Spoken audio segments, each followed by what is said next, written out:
everybody. So good to see you virtually. I'm glad you're all here for Children's Chapel. And I've been missing you so much, and I'm glad you've joined us.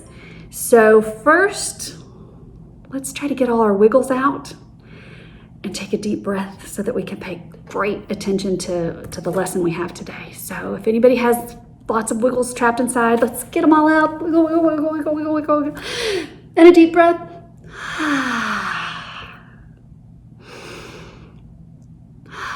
One more. Great. Okay. So we all know how Jesus walked many miles, traveling from town to town, teaching people. And when he found people who wanted to listen, he told them stories.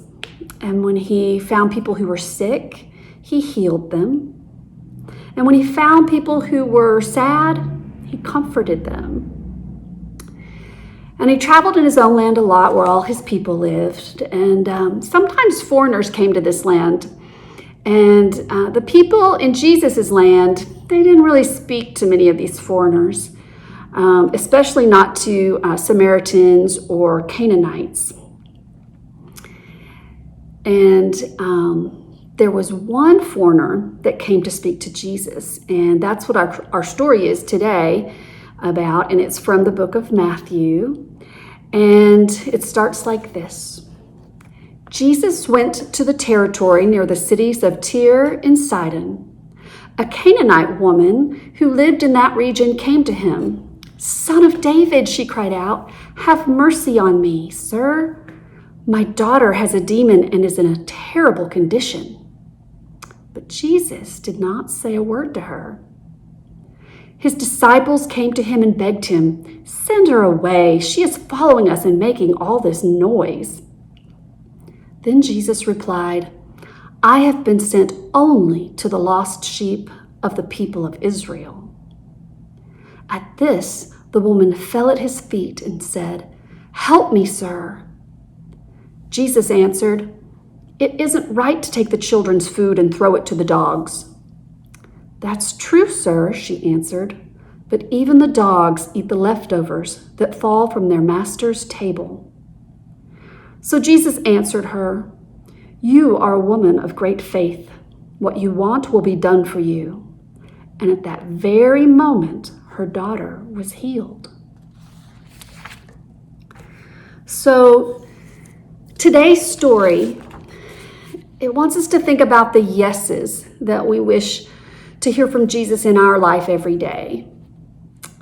Did anyone ever tell you no and then change their mind and say yes to something that you really wanted?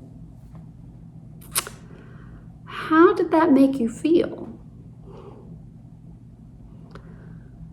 So, what no's do you wish that you could change to yeses today? I can think of a few for me. In the story, the woman was considered to be an outcast and not worth helping.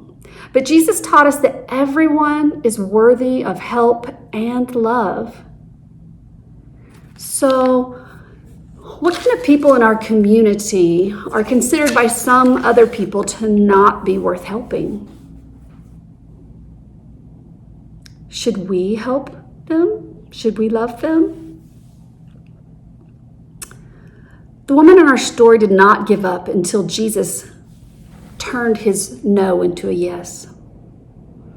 Have you ever worked so hard at something that wasn't working out for you at first, but then you finally did it? Like tying your shoes for the first time all by yourself, or learning how to solve a math problem. How did that make you feel to turn a no into a yes? So I have a suggestion for an activity that you could do today at home. Have your parents get a sheet of tinfoil, just a big piece of tinfoil. It's plain, it's flat, it's nothing. Turn it into something. Smash it up, Maybe squish it into the shape of a Y for yes, or squish it into a dog, or put it into anything that you can think of, creative thing, cut it, tear it, but turn your nothing into something. And turn your no into yeses. Miss you. Bye. Yeah.